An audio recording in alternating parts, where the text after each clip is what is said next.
All right, welcome in at the box. Tigers win. That was a wild baseball game in Hoover, Alabama, and it has set back the SEC tournament. So we're right on schedule now. Man, they were going way too good early in that tournament. It something needed to mess it up, and it was Tennessee and Texas A&M, and then LSU and South Carolina said anything you can do, I can do better. They're a full hour plus off schedule, so all is right in the world. And the other thing that makes it all in the right in the world is LSU is making a run in Hoover. I mean, LSU is into the semifinals, something I don't think many of us thought possible heading into this week, but they have played some really good baseball, and tonight they won a game in a totally different way than they did. There's a lot to go through. LSU's offense, we talked about after they run ruled Kentucky, and we're going to talk a lot about it here tonight. That was the difference in the ball game. You were not good on the mound. Like that was one of LSU's worst performances on the mound in a very, very long time. We could talk about some of the things that went wrong. We will go through that. But ultimately, you had some really clutch ABs throughout, whether it was hits with runners in scoring position or just advancement opportunities. You saw a lot of success from LSU 1 through 9 in that lineup. The bottom of the order was so impactful for LSU tonight. You saw massive games from two freshmen in Stephen Milam and Jake Brown. You really saw the depth of that lineup, and that this week, really since the Saturday game against Ole Miss, you've seen that from this lineup, and that's really the part of it that makes me look at LSU, and this is what we talked about after the game against Kentucky. That's what really makes me look at LSU right now and say, okay, hold on, this can be, like, this is sustainable for them to go ahead and make a run. So they beat South Carolina, a rally in the 8th and 9th innings. That is the first time South Carolina has lost all season after leading late. Let me say it this way, because that wasn't working. That is the first time all season South Carolina has lost a game leading after 8 innings.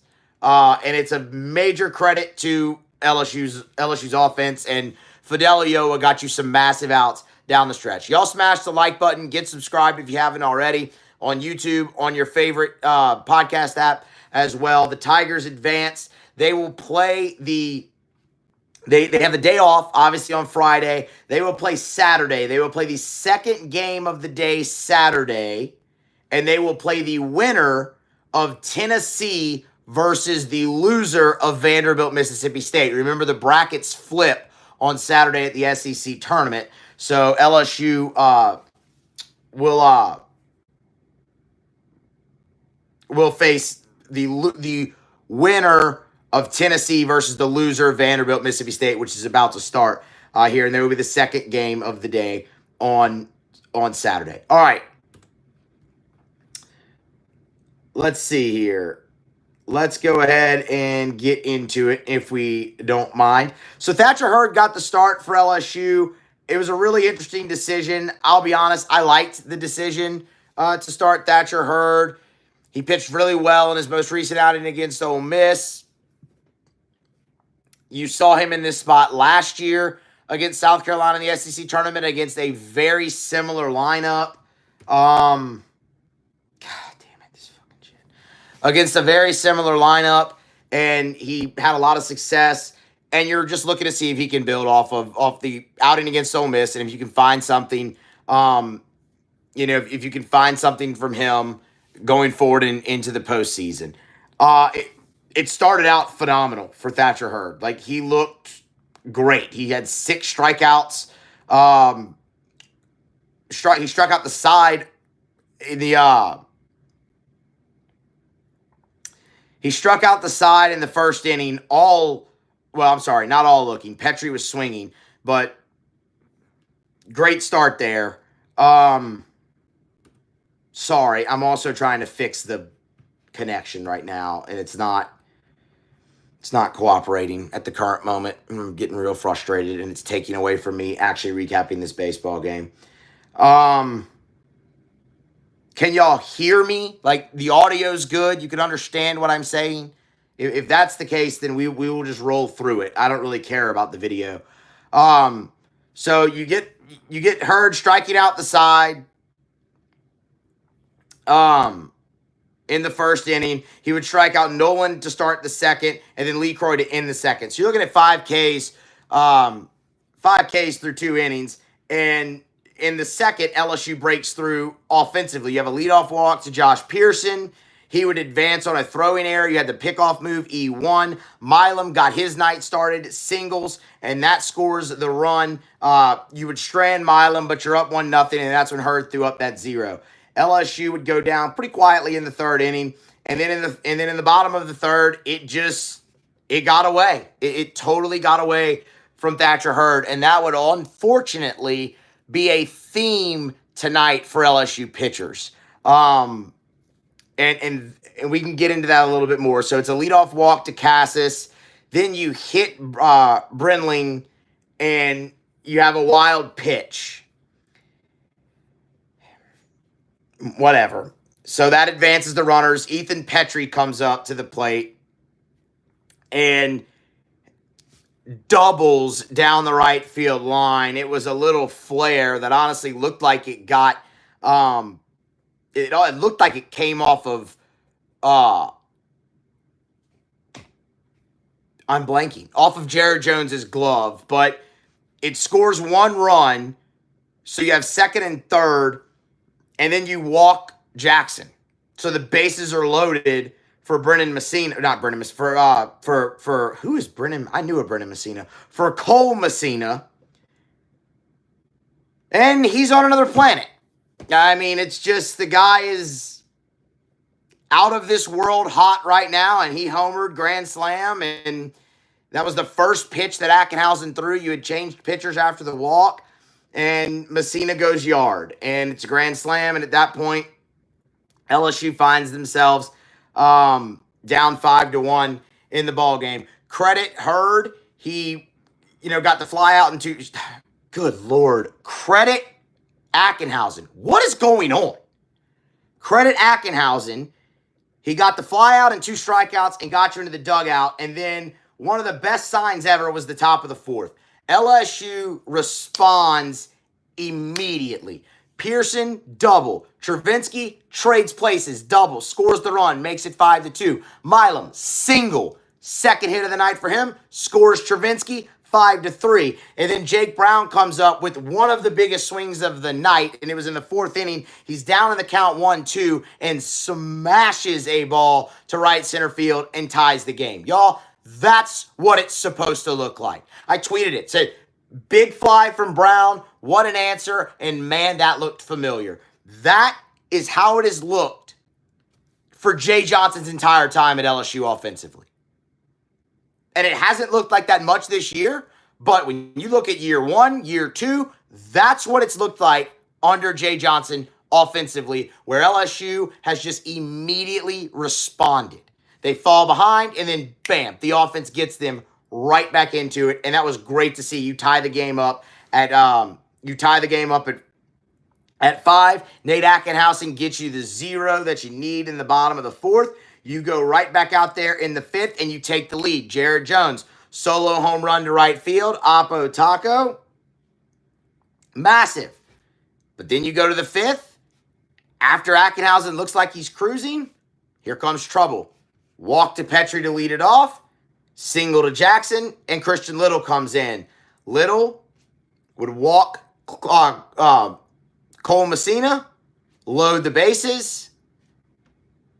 Parker Nolan gets the sac fly, ties the game back up at 6. But then you credit Little.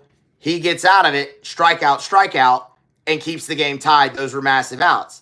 And again, LSU's offense immediately responds in the 6th inning. Just massive. Milazzo leads off with a double. And I want to talk about Alex Milazzo. But he leads off with a double. Braswell grounds out to short. Not enough to advance Braswell, but you get a wild pitch. And he moves up. And then Tommy White hits a little swinging bunt that gives LSU the lead right back. It's constant pressure from LSU's offense. It's moving the offense. It's advancement opportunities. It's scoring and manufacturing runs without the benefit of a hit. And that's something they've been doing lately. And it is carrying this offense to another level right now. The problem is, in keeping with the trend, in the bottom of the sixth, the train went off the tracks for Christian Little. And I'm kind of hopeful that you get him back on the mound at some point. You'd probably have to make it to Sunday to do that. But it felt really reminiscent kind of his outing at Alabama, where he just wasn't his sharpest. And he gives up the single to Lee Croy. Casas singles. Casas singles. But then you have a fielder's choice to get an out. You look like you have a chance to get out of this inning. You look like you have a chance to get out of this inning after Petrie lines out to second base. He's got Jackson down in the count 0-2, and he plunks him. And that was just, you can't do that. I mean, that is unacceptable, especially with Messina coming up, who, as we said, is just on another planet right now at the plate. And at that point, you knew it wasn't going to be good. Like, you didn't deserve to get out of that inning. Like, you let the first two guys reach, and you made some good pitches to almost get out of it, and then you make that mistake. You didn't deserve to get out of that inning, and you didn't. Messina singles to center. That scores 2, makes it an 8-6 ball game. And then Parker Nolan, after you just give Cole Messina second base on a steal. I don't even know if they were holding him. Milazzo didn't make a throw. You just absolutely gave him the base. And then Parker Nolan singles to right center field in a 2-strike count. And you're down 10 to 7 at that point. And the thing is, the hit by pitch to Jackson, 0-2. The single from Messina, also with 2 strikes. The single by Nolan, also 2 strikes. You just couldn't finish anybody off. After Jones singles, after that Nolan single, you change. Lure comes in, gives up a single, but you have a crazy caught stealing, double steal thing, and that ended that inning. Both teams scoreless in the 7th, and in the 8th, LSU down 3 runs. This is where they started to mount their comeback. Milazzo reaches on a throwing error by the third baseman with 1 out. Braswell draws a walk after a white flyout. Jones draws a walk to load the bases. Pearson comes up. He puts the ball in play, and it goes right through the legs of Gavin Casas at first base. 2 errors in that inning allow 2 unearned runs to score and get you within 1 run, and that was huge. South Carolina committed 4 errors tonight. That is another reason how LSU got back into the game, but you credit the offense for putting that constant pressure on the South Carolina defense, who was not good tonight. So, that's massive there that you were able to do that. It opened the door for you in the 9th. Ulloa, after a line out, after Laura gets the first batter, Ulloa comes in. He walks the first 2 he faces, and it was Petrie and Jackson. So you bring up Messina again, and credit Ulloa. He made some massive pitches, got him to strike out looking, and then struck out Parker Nolan swinging. So just huge pitches there, and LSU would respond in the 9th inning. The bottom third of that lineup, again, Milam with his 4th hit of the night, singles. You insert clean to pinch run. Brown, on the first pitch he sees, just hits a little flare out to left field, and you have first and second. Larson smashes a baseball. And it looked like off the bat he got all of it. I thought he hit a 3-run homer. Ultimately, it's a fly out to right, but it's an advancement opportunity, and clean tags up. Brown would steal second, so you're second and third with 1 out. It looked like they were going to squeeze bunt before Brown stole second. Once he did that, they let Milazzo swing away, and he launches one to left field. That results in a sac fly that ties the game. And then how about Michael Braswell against his former ball club, gets the single down the left field line, clutch AB, 2 strikes, and LSU takes the lead. And then Fidel Ulloa pitches around a 1-out single and ultimately gets the win. And they advance to Saturday. I see a lot of y'all asking about the bracket. Okay, here's what I mean about the bracket. So you would think with it going in its normal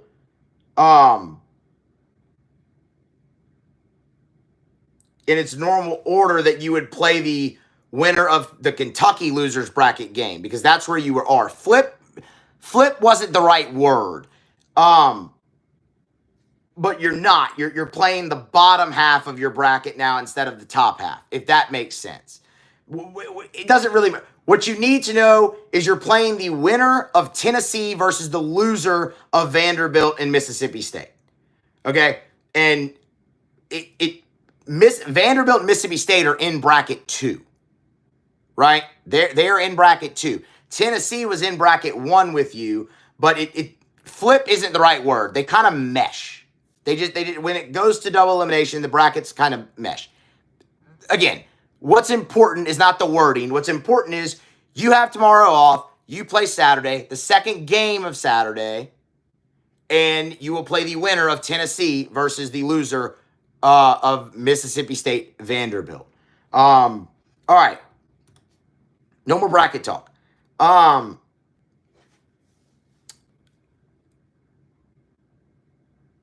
Alex Milazzo. I want to touch on him real fast because he did not have a good night behind the plate. He didn't. In that 5-run third, two different balls got through him that really hurt you there. There was another one later in the game. It didn't cost you a run, but it did move 2 runners up in a scoring position. But credit him because it did not impact him at the plate. That is what's massive. Like, it did not affect his bat. And his bat has been incredible. Okay, stop arguing with me about the bracket because I'm looking at it. LSU just played in game. I don't fucking care. LSU fucking plays on Saturday. I don't give a shit at this point. Let me talk about Alex Milazzo. Now I'm confused. Anyway, Milazzo ends up 2 for 4 with an RBI on the night, but multiple huge at bats, and he scores 2 runs. So he was huge. And I love that the bad night behind the plate did not impact his bat. That's what was massive for me. That's the takeaway I have from Alex Milazzo. Steven Milam was great. Steven Milam was fantastic. 4 for 5, all singles, 2 RBI on the night. He was a huge, huge part of LSU's victory, obviously, and then Jake Brown. I mean, the freshmen in this lineup. You had 3 freshmen in this lineup, and they accounted for two of the 3 accounted for 7 of your 13 hits tonight between Milam and Brown. They also drove in 4 of your 11 runs. So just, and they're in the bottom third of that order. And that's what we talked about post-game after the Kentucky game, where it's like, okay, is this run sustainable? Yes, because LSU's been pitching very well. They did it tonight, and that's fine. But LSU's been pitching very well down the stretch. You were looking at those key at bats, and now you're seeing the lineup 1 through 9 contribute, and you're seeing the bottom set up the top. That way you're getting RBI opportunities for White, RBI opportunities for Jones. I love Braswell in that leadoff spot.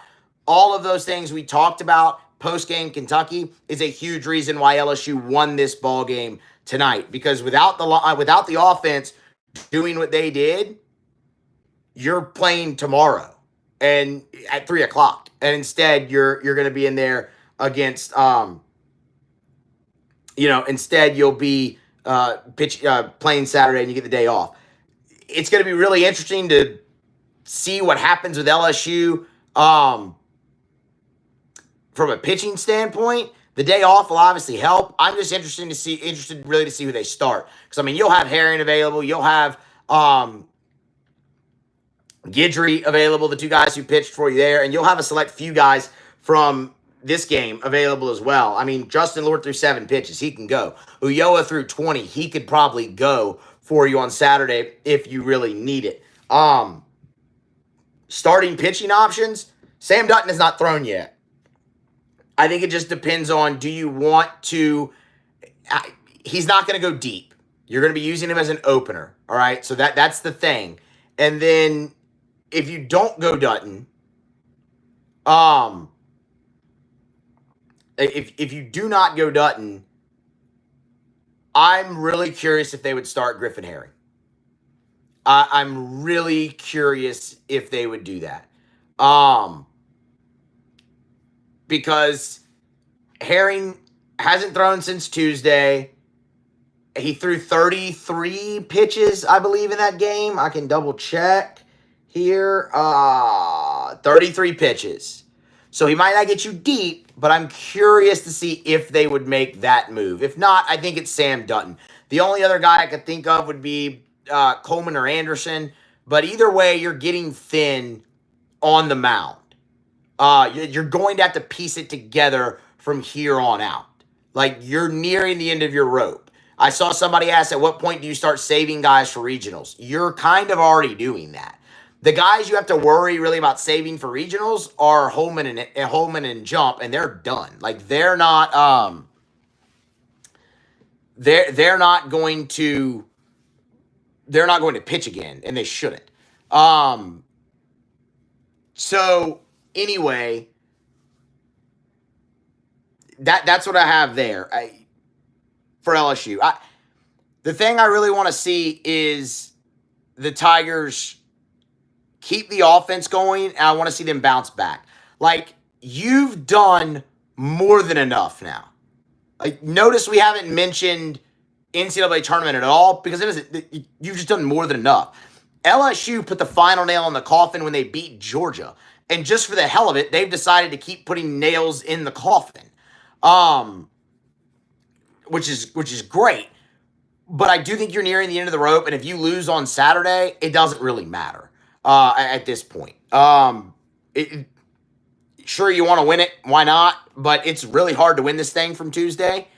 And if by chance you do win Saturday and you get to Sunday, I think you're going to be flat out of gas at that point.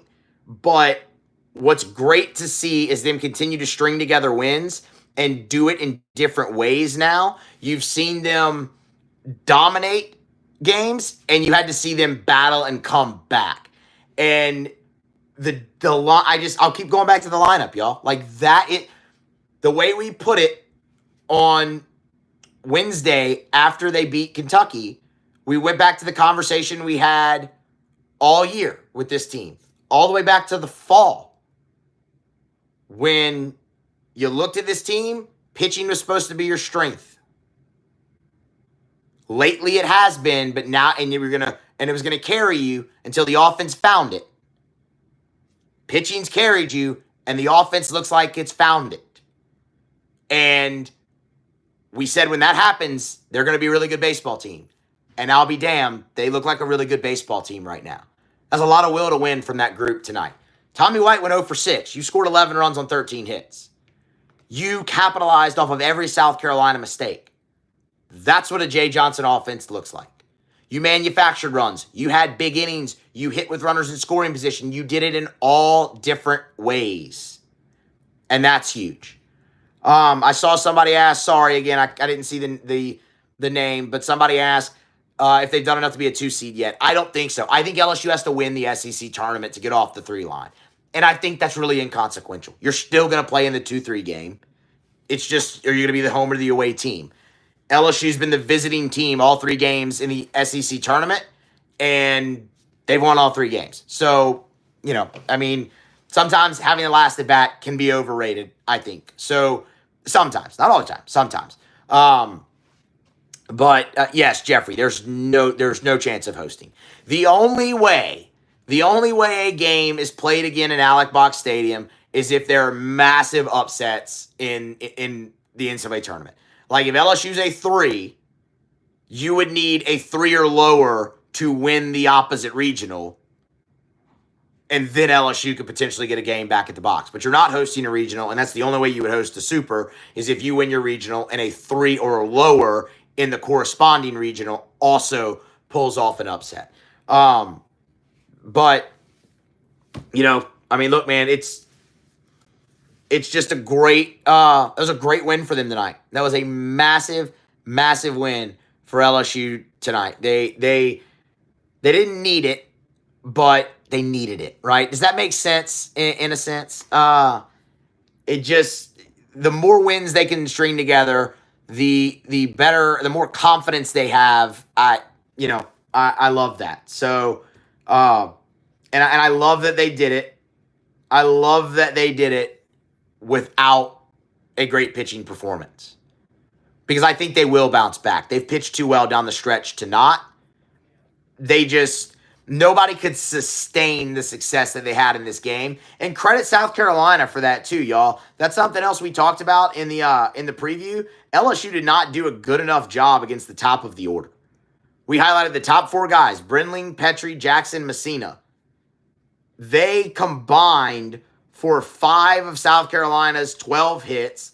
They drove in 7 of the 10 runs. Now, 6 of them were Cole Messina, but they also walked 5 times.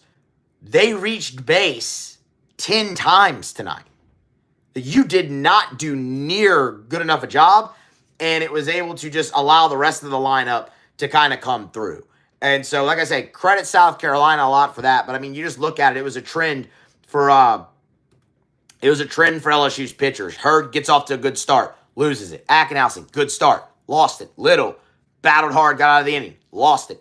The only guy who didn't really was Ulloa, and credit him. He got off to a tough start and then settled in and was really good. So that was a game that felt a lot like last year, quite honestly, in the way LSU won it, where you were good enough on the mound. You weren't great, but you were just good enough. You had a guy step up and stabilize the game, and your offense responded every single time. So I think that's a huge win for their confidence going forward, because you had to do it in such a different way. All right. Any more questions? If you want to get a few more questions in, we can do this for a few more minutes here. So Brent Semino said, Hunt ain't buying it, Moose. What about you? You believe yet? About what? Buying what? I don't know what you mean. Christian Little's burner. Did Jake Brown win the center field job tonight? I don't know if he won it, but I think he definitely gets another shot at it. Like, he better be in the lineup on Saturday after that. You can't not have him in there. At least I don't think.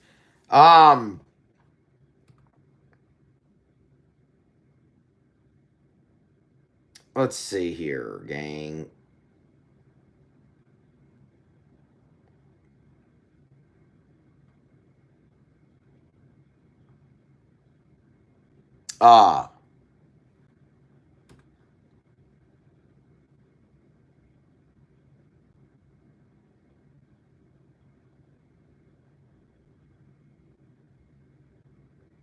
Anyway, all right, guys. That's gonna wrap it up. Christian Little's burner. No, Gage Jump is not starting another game in this tournament, nor should he. I mean, that's just not. That is not at all an option. Like, no, he threw 105 pitches. Regionals are way more important than the SEC tournament. Yeah, no thanks. All right, y'all. Y'all smash the like button on your way out. We've definitely had smoother post-game shows than that. But, it was one nonetheless. So y'all smash the like button on your way out. Get subscribed if you haven't already, and we'll be back. Obviously, we'll get you a preview Friday night of the Saturday game. We'll have everything worked out with opponent and bracket by then, and, we'll be good. So y'all smash the like and be here next time for more on Moose at the Box.